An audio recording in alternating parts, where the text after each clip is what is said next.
Okay, welcome back to the Investigative Journal on this December 2nd, 2016 day on our calendar. I'm your host, Greg Anthony. You're listening to FirstAmendmentRadio.com. You can listen to my show every evening from 6 p.m. to 7 p.m. Pacific Time. They also play the show at 11 a.m., and if you can't get it there, go to my long-standing website at arcticbeacon.com. That's arcticbeacon.com.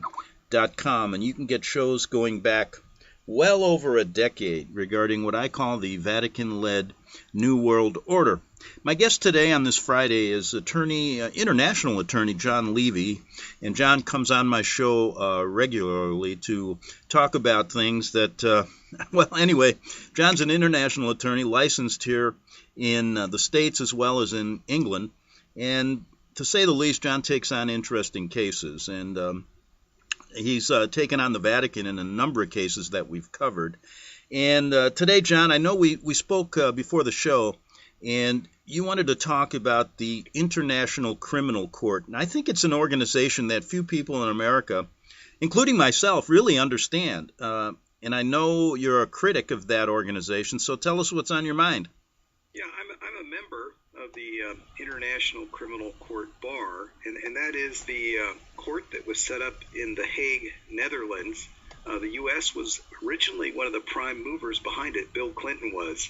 And that is a court, an ultimate court of jurisdiction to prosecute war crimes, crimes against humanity, genocide, and whatever else it feels like prosecuting.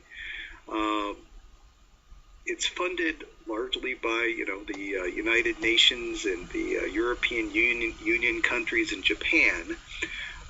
The U.S., as soon as George Bush got elected, pulled out.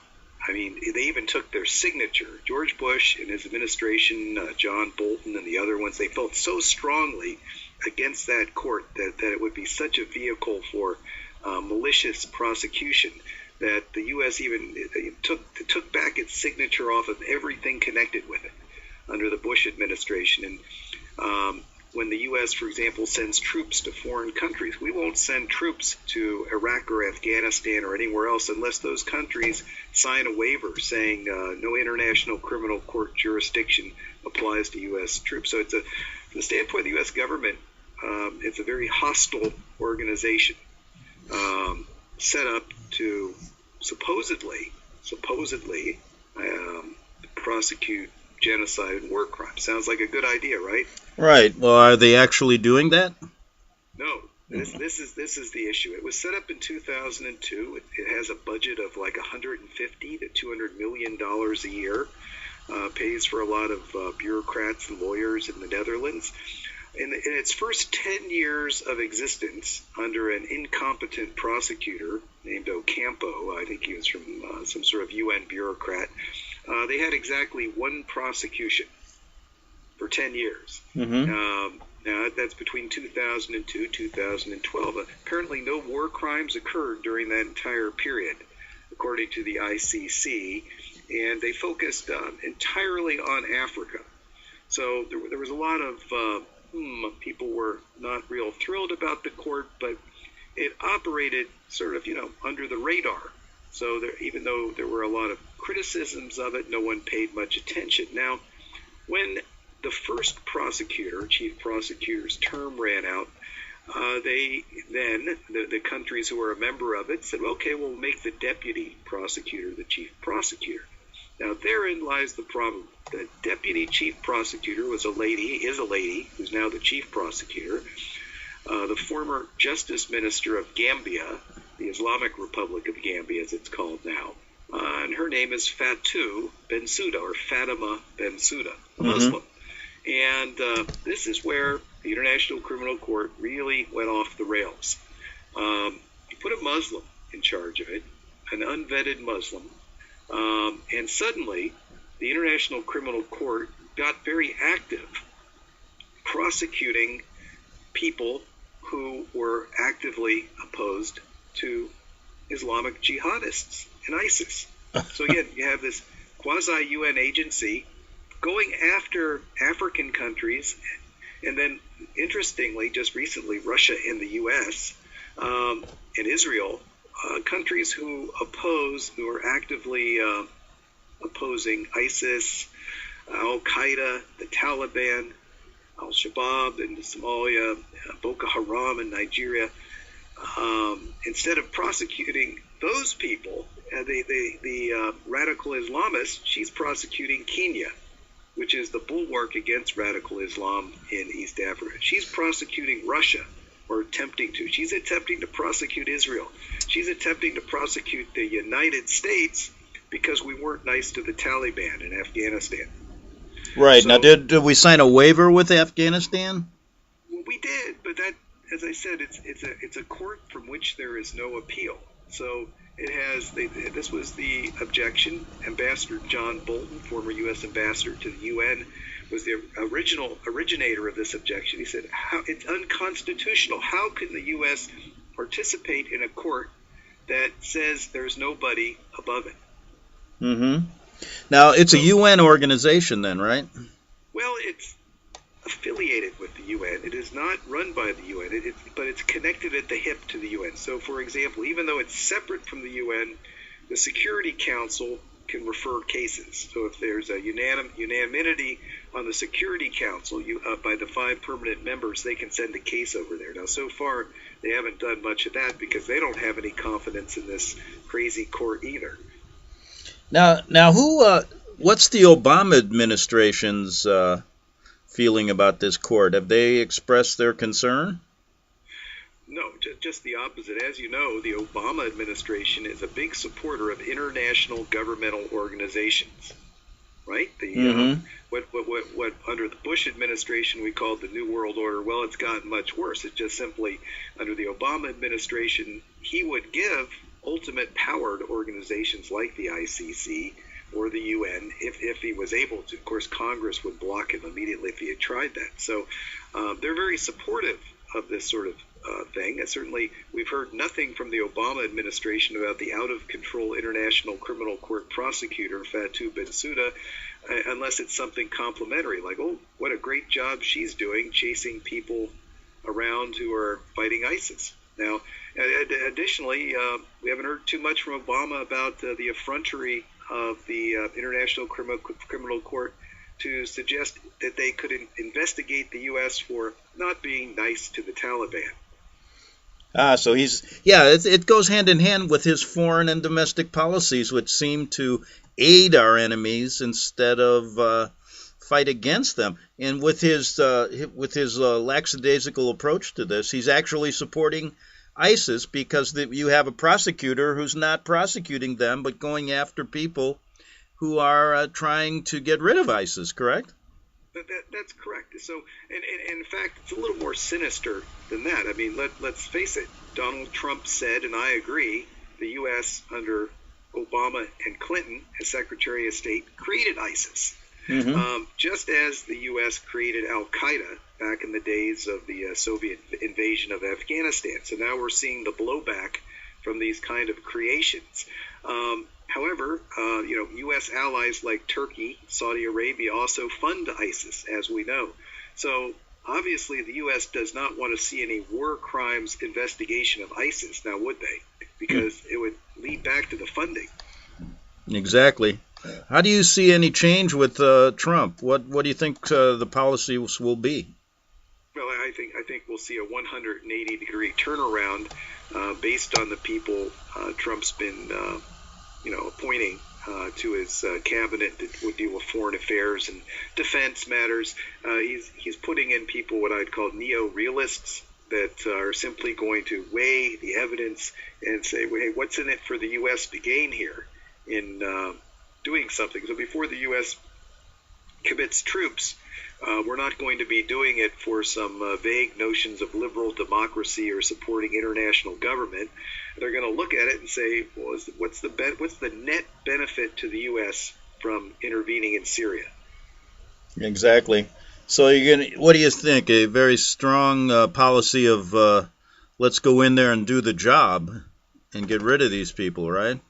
Right. Right, if they can. I mean, I think what they'll do is they'll look at it and say, is it even worth going after them? And if it is, let's do it, and let's do it in a way where there's a net benefit to the U.S. Let's not go in there and try to do regime change in Syria. Let's God forbid, let's not go in there and mess with the Iraq government again. Let's get in there and get the job done. Getting the job done is exterminating ISIS. How do you think his policies are going to help? I know you've gotten involved with some freedom-fighting groups, Christians in Africa that are experiencing, genocide. How do you think anything's going to change in what's going on in Africa? Yeah, well, that's a really good question, Greg. I mean, in Africa, what people don't realize, we get in the media, the horrible things that are happening in Syria, and these propaganda pictures of little children who are literally done up in makeup to look like they're bomb victims. And, of course, you have all the grifters and whatnot who are posing as Syrian refugees coming into Europe. But that is nothing. That is nothing compared to what's brewing in West Africa.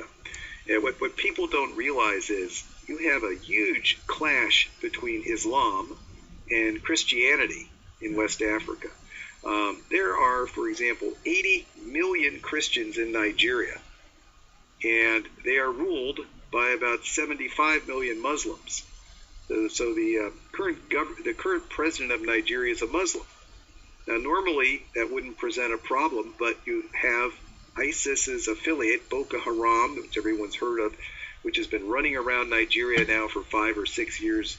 It's killed thousands of people and is destabilizing the entire region. And Boko Haram is much like ISIS. It's partially state-sponsored by some of the elements, the radical Islamic elements in Nigeria.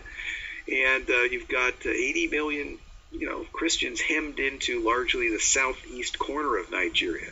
And they're facing an increasingly desperate situation. It's the area of Nigeria known as the Niger Delta and Biafra. Those two regions in particular, Christians are under siege. And just do the math on that. 80 million people who could be displaced, killed, or turned into refugees. I mean, that would flood Europe because they'll all head in Europe's direction. But yet, European Union isn't doing anything. Under Obama, the entire, situation's been ignored. Yeah, now you've also got involved with the Cameroons. Explain a little bit of what's going on there as well.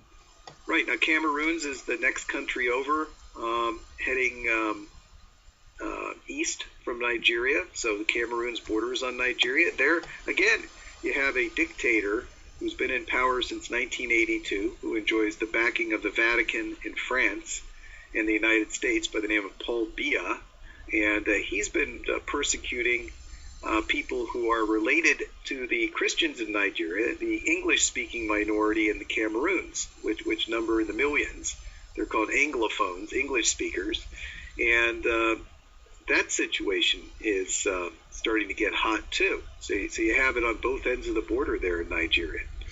Another thing, I know you've taken on the Vatican in a number of different cases, have learned a lot about their financial dealings around the world. Tell us what you found out about their interest, their financial gains through supporting this illegal immigration in Europe as well as in our country. Yeah, that's interesting. And I hate to whack on the Vatican all the time, but they are truly a force for instability in the world.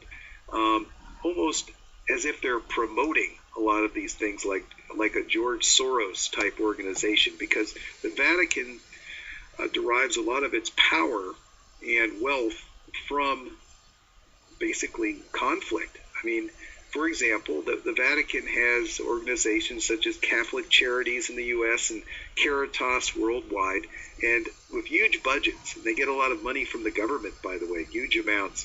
And what do they do with it? Well, they provide services to immigrants. Immigrants usually mean illegal immigrants, refugees, and asylum seekers. What happens when the U.S. intercepts people at the border and then lets them loose? They go straight to the local Catholic charities for housing and assignment for places to go. Who's behind this scam with unaccompanied minors coming up from Central America to the U.S. border by the tens of thousands? Again, the Catholic Church. I mean, they're they're essentially sending them up here to fit their own agenda, which is gaining power and adherence and money. And same thing in Europe. The Catholic Church, as personified by Pope Francis, is the biggest promoter of refugees coming from, of all places, Muslim countries. Yeah, and when I look at Europe, I look at the Vatican and I say, my God, what's happened in Germany, France, and England? It's almost as if they're supporting these people who want to start Sharia law in these countries and really change Western civilization as we know it. Yeah, and you've hit the nail on the head as usual. Sharia law is the problem. I mean, that's the problem in Nigeria. Part of the country is under Sharia law. So if you're a Christian and you venture into that part of the country, you can be stoned to death for blasphemy. You can be summarily executed, and all sorts of vile things happen to you in the name of Sharia law. When you let that get set up in the West, that's the slippery slope. That's the beginning of the end, where these minorities start to exert a lot of pressure on the majority. And it's a huge mistake to let that happen, but we see that already. You see the Canadian Mounties are allowing hijab-wearing Mounties now, right? And I didn't know that. That elsewhere. Yeah, Canada, where they have hijab-wearing newscasters, hijab-wearing Mounties. Wow, interesting. In our country as well, we see. I've been doing a little bit of research on a lot of these Muslim groups that are allowed to function here, and there was a report even on the O'Reilly Factor, a right-wing cable show on Fox, and that was really interesting because what's happened, he asked this group called the Clarion Project to give him 5 of the most dangerous Muslim organizations in this country. And there's a place up in New York, it's up in upstate New York called Hancock, New York, and there's a little place there, about 60 or 70 acres, and it's actually called Islamburg. And they've got pictures and videos of these Muslims promoting Sharia law, actually carrying weapons and practicing to fight against the what they consider to be the Trump administration's idea that he wants to get rid of radical Islam here.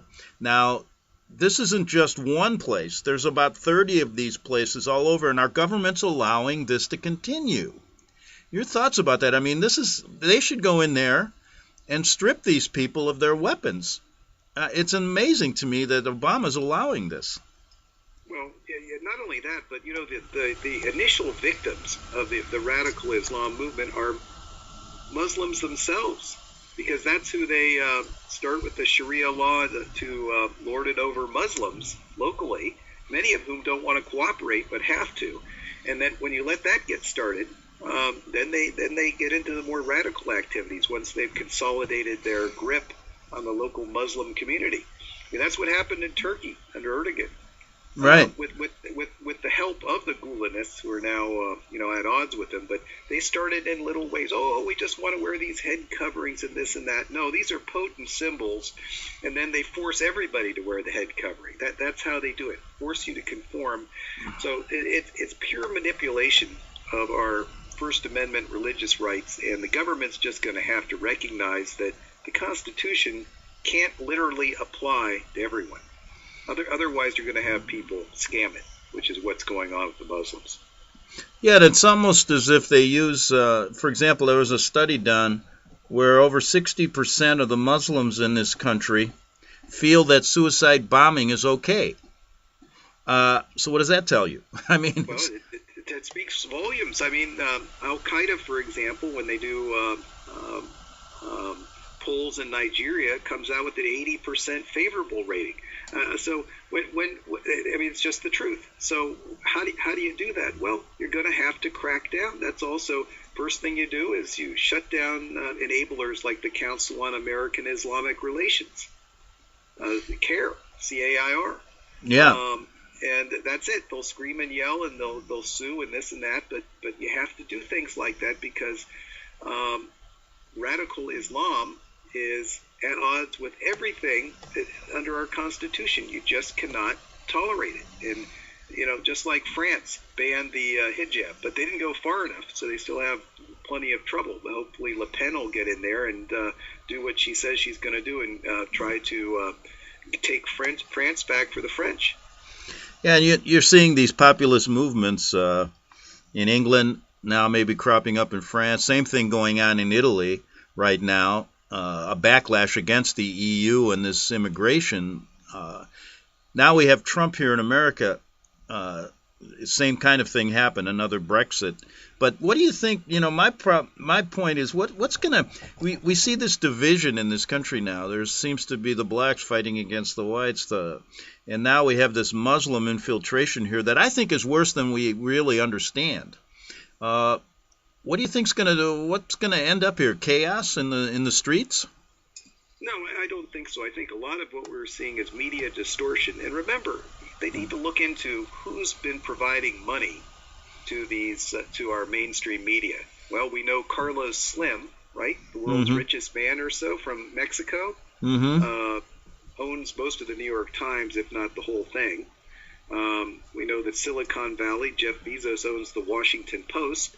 He's certainly got an agenda, and we know there's an awful lot of Saudi and Gulf money, from the Gulf of Persian Gulf money there that's gone into Emirati money that's gone into media in the U.S. So, for example, I wouldn't be surprised that news services like Reuters, which are probably, when you get into who owns what, are probably owned by the Saudis. So that affects our media. That's why you see a lot of these stupid stories that aren't really news being heavily promoted. Yahoo's another one. You go look at Yahoo, you'll go, why has this nothing story been on their front page for 4 days? About skirt lengths in Uganda, or something about a woman screamed, "I voted for Trump," and it traumatized black employees. A mentally ill woman says, "I voted for Trump," and it traumatized black employees in Minneapolis, and so they had to have a GoFundMe account that now has $200,000 in it. I mean, who's promoting this stuff? Well, obviously it's not news. It's all fake news. Exactly. And, Trump points it out. It's kind of interesting. And I said this, if nothing really big changes in this country, at least we'll have an entertaining president to listen to, if none the least. But he seems to be, I think one thing he's trying to do, and it's a good thing, is trying to bring back jobs. I mean, they've stripped so many factories and jobs from our country that it's I think it's one of the good points that's going to happen here. What do you think about that? Oh, absolutely. He's also said something very important that's been kind of lost, but he said it early on. He wanted to clean up the fraud in the Social Security disability system. You see, they point to glowing employment figures and this and that under Obama, which is fake because they've taken so many people out of the feds did this by getting the word out among Social Security disability attorneys and such. Hey, you can make money, just put everyone into the Social Security disability program. Some incredible number, like 10% of the Puerto Rican population is drawing Social Security disability for fake disabilities. Wow. So tens of millions of people have been taken out of the workforce. When you take people out of the workforce, you get a distorted picture of what, the actual employment picture is. Well, listen, let's got to take a break, John. We're all out of time in this first half hour. We'll come back with John Levy on the Investigative Journal. And make sure that, when we come back, I want to talk a little bit about the old case that we started out talking about years ago, Alperin v. Vatican Bank, and where that's going. I think you'd find that interesting. So we'll be back in 3 minutes on the Investigative Journal.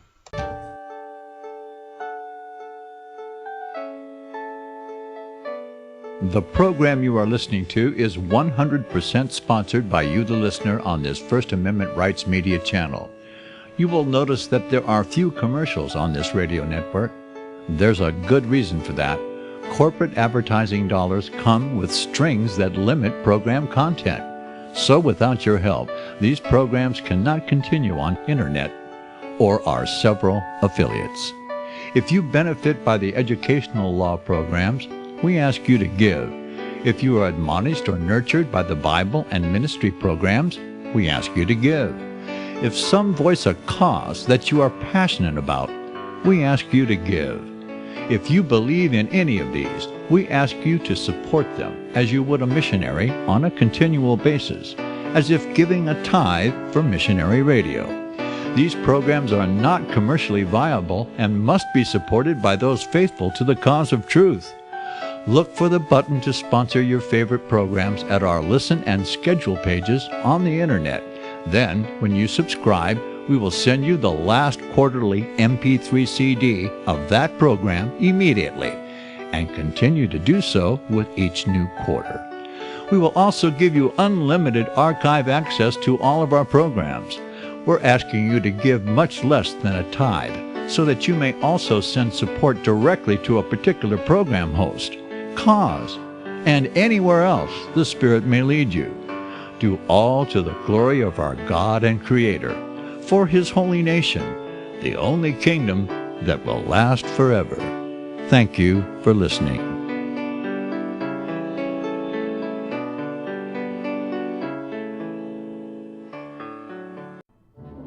The book of Revelation says, "The spirit of prophecy is the testimony of Jesus Christ." This is at the very heart of FirstAmendmentRadio.com. In that spirit, we have created the Prophecy Reality News app for all of your mobile devices, streaming First Amendment Radio 24 hours a day, 7 days a week. Available for your Apple, Android device, and smartphone, absolutely free. Get the Prophecy Reality News app installed today so you can listen to First Amendment Radio wherever you are. The Prophecy.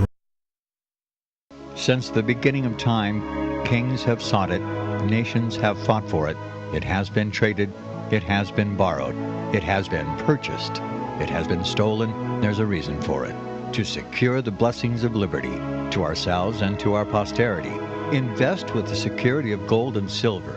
Call Discount Gold and Silver Trading at 1-800-375-4188 or visit discountgoldandsilvertrading.net. Listen to Financial Survival with your host Melody Cedarstrom right here on FirstAmendmentRadio.com at 4 p.m. Eastern or 1 p.m. Pacific Time. Visit discountgoldandsilvertrading.net or call Discount Gold and Silver Trading at 1-800-375-4188. Toll free 1-800-375-4188. Okay, we're back for the second half hour of the Investigative Journal. My guest is international attorney John Levy, and John's taken on some interesting cases over the years, and I got to know John through a case called Alprin v. Vatican Bank, which was in the federal courts in San Francisco, where John was representing some genocide victims. And John, just give us a recap on this case, because it really points to what the Vatican was involved with in World War II. And I have a suspicion they haven't changed a bit, but go ahead.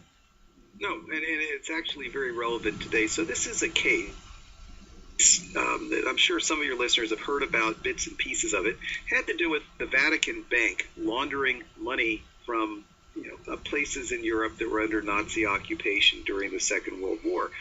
Former Yugoslavia, from Eastern Europe, Hungary, Austria, places like that. And usually the money that they laundered was taken from victims of fascism, people who were sent to concentration camps.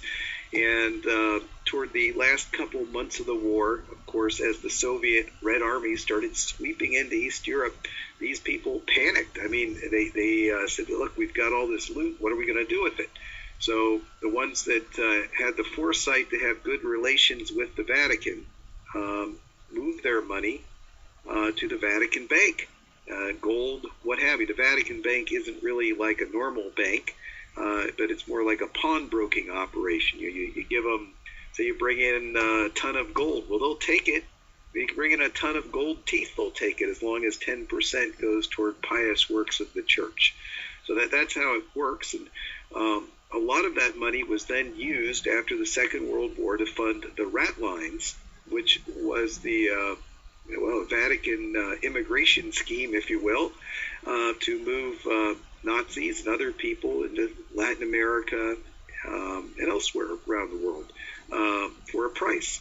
So, and that was actually a money-making scheme as well. So they accumulated quite a bit of money in the Vatican Bank. The money was then utilized sometimes with the CIA, sometimes without the assistance of the CIA to support various fascistic type movements in the 60s, 70s, 80s, even into the 90s in former Yugoslavia that would support the Catholic Church. So that's it in a nutshell. And the story really broke during the Clinton administration when an Undersecretary of State, Eisenstadt, found the documentation that everyone suspected that was there and outed the Vatican Bank. I got involved right away on behalf of people who were related to victims. Even some of the victims were still alive at that point, thinking it would be an easy touch because the U.S. State Department was behind it. Well, little did I know the true power of the Vatican. I guess the Vatican left us high and dry in the U.S. court system without U.S. government support. It lingered there for 10 years. They tossed us out. We went to the European Commission. It was bounced around there for a few years. And now we're petitioning Pope France directly for an accounting, which is a legal term saying, hey, we want to know where these millions and millions and millions of dollars in gold and went to. Huh. So where is it at right now? Well, a lot of it was distributed, on behalf of the Vatican, but I think a good bunch of it is still sitting there in the Vatican Bank.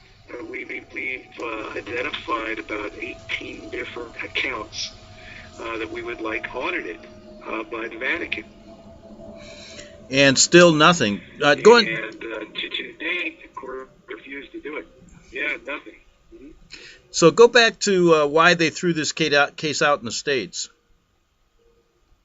Right. The case was tossed out in the States, not because of lack of evidence. We had tons of evidence. We even had a witness who was named by the name of Will Allen, who was the U.S. Special Agent, who investigated the whole, at least the rat line end of it, the part regarding the loot from Yugoslavia called the Stasha Treasury. He gave 4 days' worth of testimony that was uncontroverted to the Vatican. They had to put up in defense of that. But ultimately, they got the case tossed out because the U.S. court said, well, that's all well and fine, Mr. Levy, but you cannot sue the Vatican in the United States. I should have known that.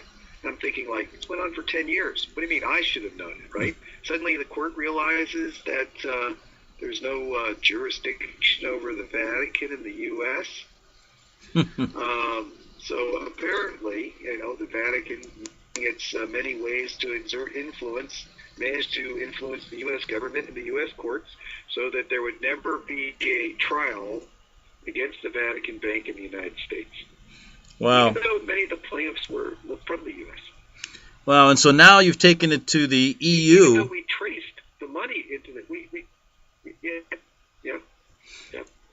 even traced the money, I'm sorry to interrupt you, we even traced the money into the U.S., a large part was there in Chicago. And so then now you've taken it to the EU. And what's this connection between the Vatican and the EU? Are you there? Right. The European Union is the one. Yeah, I'm here. Go ahead. The European Union is the European Union is the one organization that the Vatican has a treaty with, and it's an anti-money laundering treaty. And the reason they have that treaty is because you can go to the Vatican gift shop and you can buy these nice-looking gold-tone euros for 15 euros each. Or you want the real gold euro, it's 500 euros. And they make a lot of money off it. But in order to be able to have Vatican euros, they have to agree to basic anti-money laundering principles. And we went in there and said to the European Commission, hey, these guys laundered money. We don't care if they got the money a long time ago, they're still laundering it. And it's like the rinse cycle is still going on in the washing machine 50 years later because the money's still there in the Vatican Bank.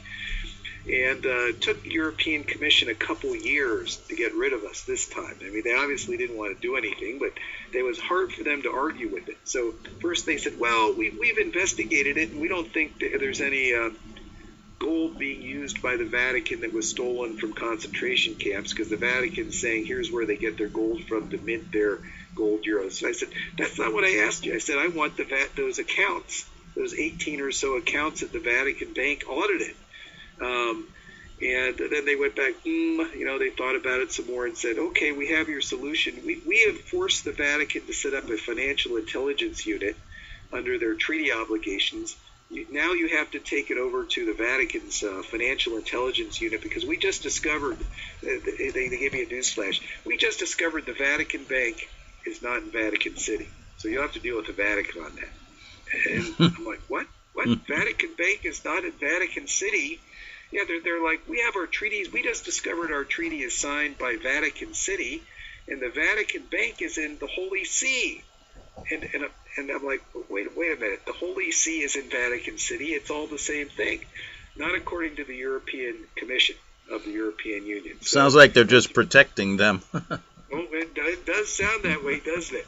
And certainly when you run into reasoning like that, but you couldn't argue with it. I even produced a document signed by the Vatican Bank's attorney from pleadings in the court saying the Vatican Bank is in both the Holy See and the Vatican City.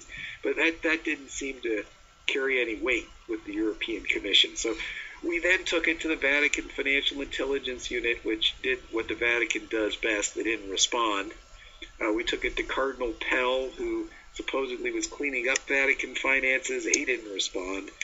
And we finally filed a canon law petition with the Pope about a year and a half ago, and he hasn't responded either, but we have hopes that maybe he will respond someday. I used to get in arguments with people, and I'd say that, the Vatican, with all its holdings around the world, was probably one of the richest organizations in the world, and that's why governments do business with them.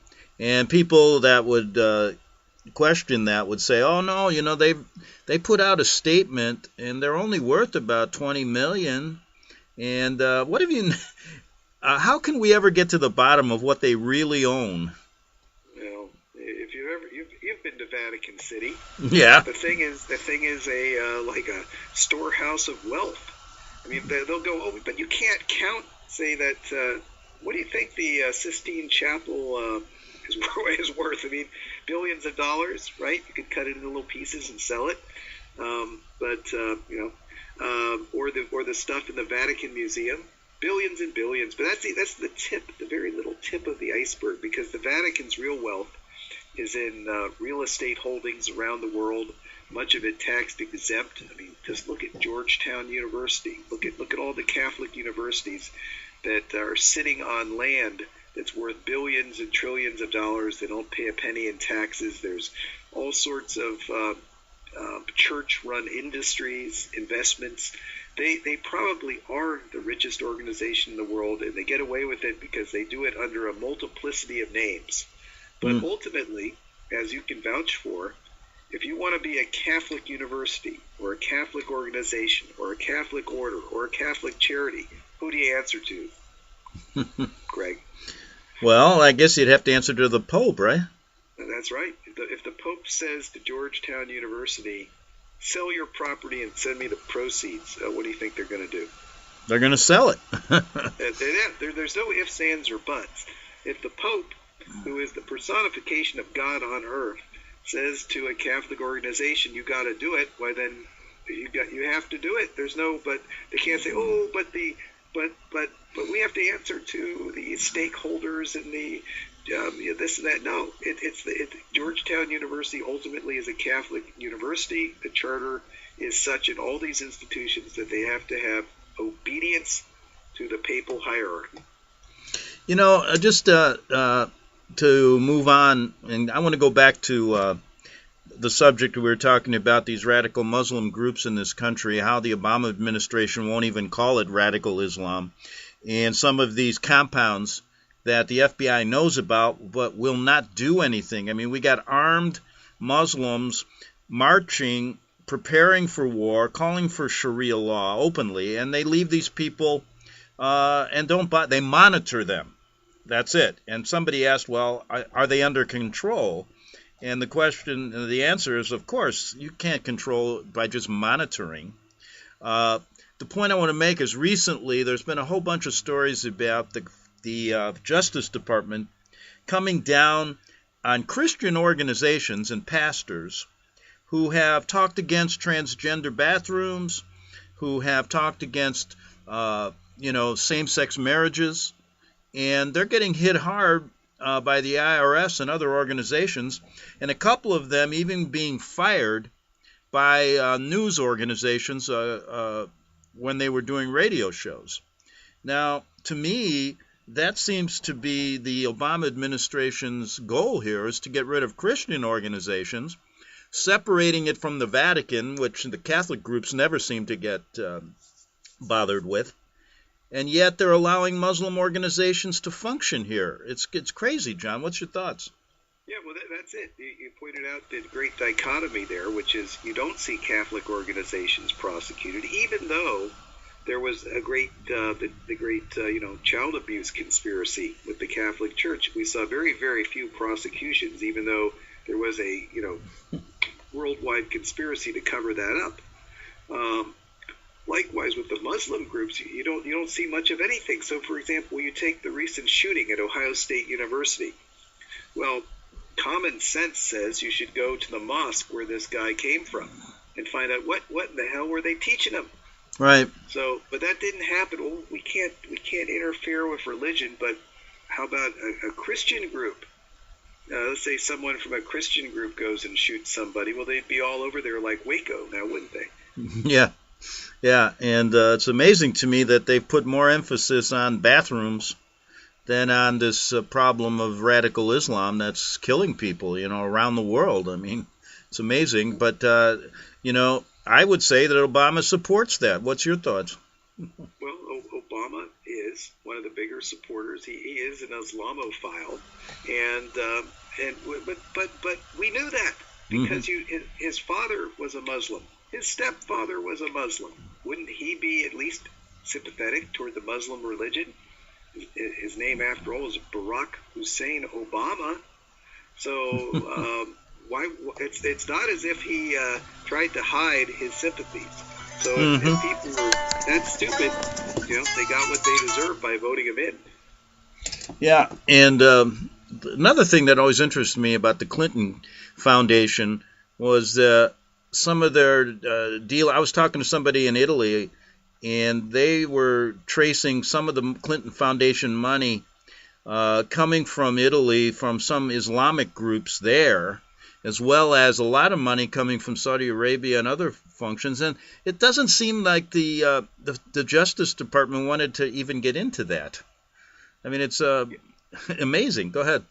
Yeah, no, exactly. But then again, that's par for the course under the Obama administration. I would hope the Trump administration reopens that, because the Clinton Foundation hasn't gone anywhere, now has it? So they could clearly reinvigorate that investigation. But you're right. Certainly, Clinton Foundation, the whole premise of the Clinton Foundation is a little bit odd when you think about it. And then you look at Abedin, who's Clinton's aide, and all the access they had with Anthony Weiner, the access to all of our information, I mean, she was just selling us out. I mean, and they don't even look to Abedin's connection to radical Islam. Right, well, because it's all out there in plain sight, Greg. Why would you need to look? We could look on Google and you can see who her parents are and what they do, which is they're involved with the Muslim Brotherhood. Exactly. I wanted in the last minutes here, we got about 10 minutes, I wanted to get into this the criminal court, the International Criminal Court, just to straighten it out, because who started this anyway? Was it from our country, or where did it come from?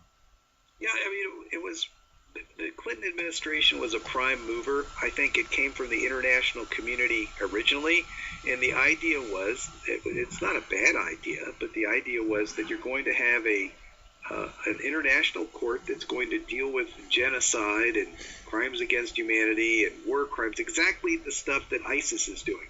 It was set up to deal with people like ISIS that no one seemed to be able to do anything with, who operate with impunity. So, for example, they should be indicting. They know who the top leaders of ISIS are. They have reams of video evidence. I mean, my God, it's not even like you need to go anywhere to investigate ISIS.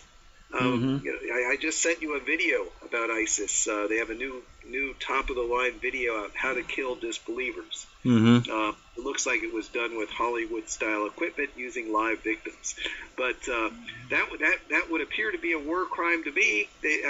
Any prosecutor, any deputy prosecutor from the smallest town in the U.S. could handle that case. So it was set up for situations like that, for crimes that have fallen through the cracks and that need to be, we need to show, the world needs to show that you can't do this with impunity.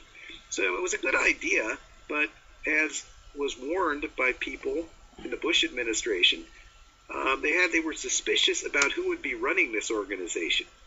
So, and indeed, it proved to be correct. It's run by third-rate UN hacks. That essentially is who runs it. And whatever agenda that they tend to subscribe to, which in this case, the current chief prosecutor, she appears to be shielding ISIS from prosecution. Right, so we have a UN organization that's outwardly calling for peace around the world, but they create this International Criminal Court that's actually protecting ISIS. Makes no sense. Well, it does. Think about the UN Human Rights Council. Who was chairing that? Saudi Arabia. so no, it's part. It was, the idea was it would be separate from the UN, but the UN virus infected it, and now you have a worthless International Criminal Court, much like all the UN institutions are largely worthless as well.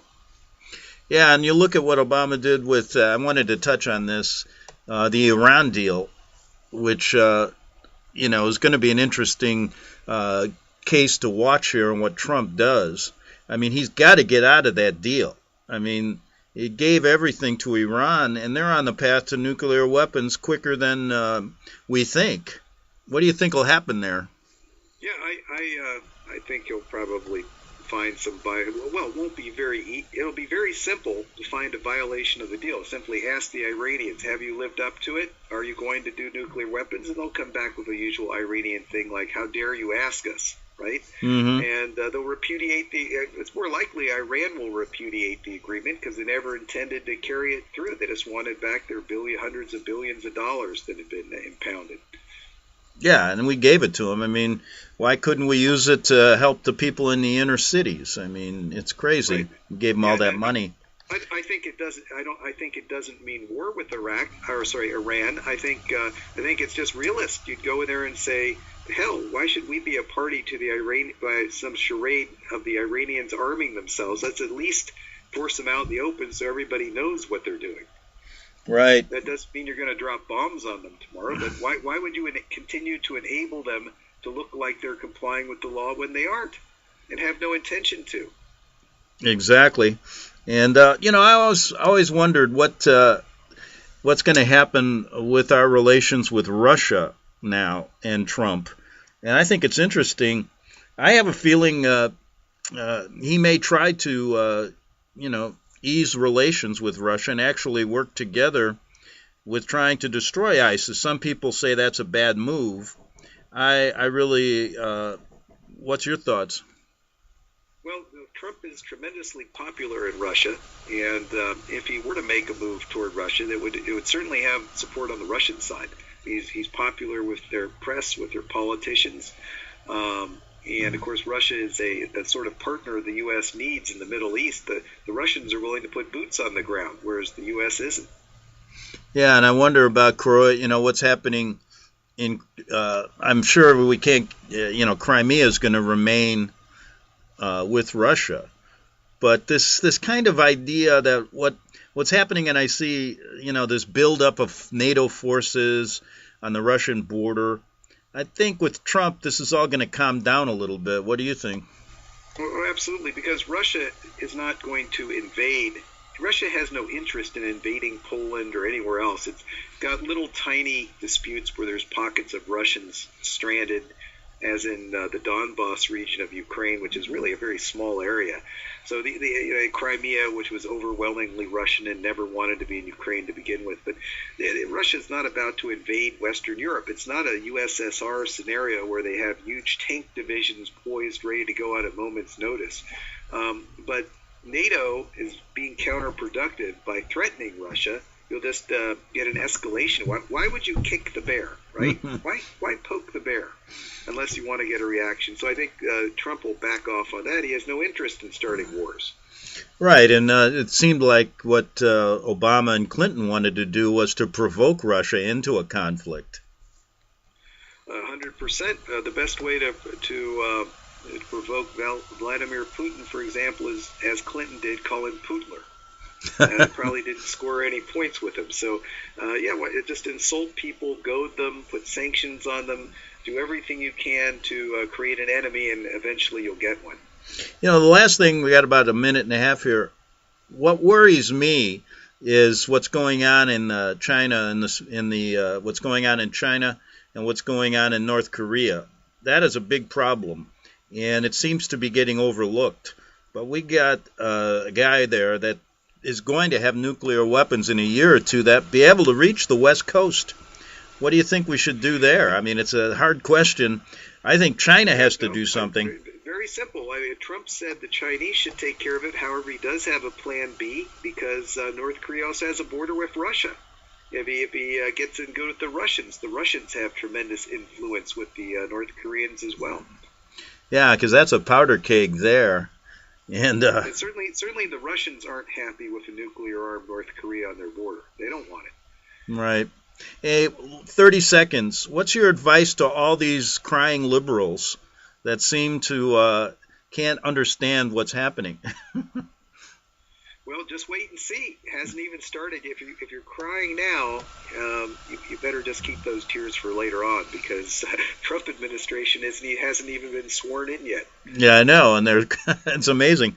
Well, anyway, John, look, we're all out of time. Thanks a lot. We'll get back to you in a couple of weeks and do another one. So have a good day.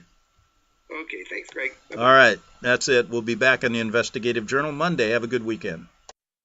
Visit crosstheborder.org, CROSS, crosstheborder.org, to get your print, EPUB, or PDF version of the book, The Rapture Will Be Canceled. That's crosstheborder.org. I know you all want answers, and believe me, so do I, and I'll do my best to get them. Despite Nicolas Cage's promise to do his best to get left behind rapture answers for us, don't hold your breath. Not everyone believes Left Behind is true prophecy.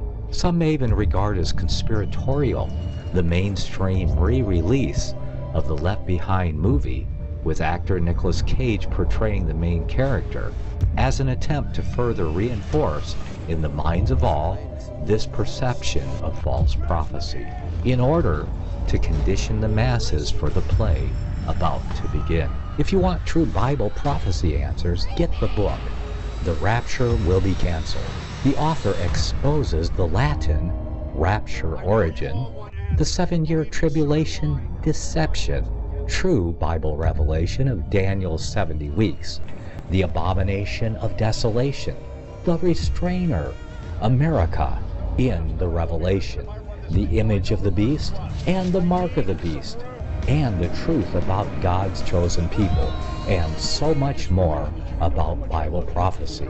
This book will shatter the Left Behind paradigm of future events. Get the book, The Rapture Will Be Canceled.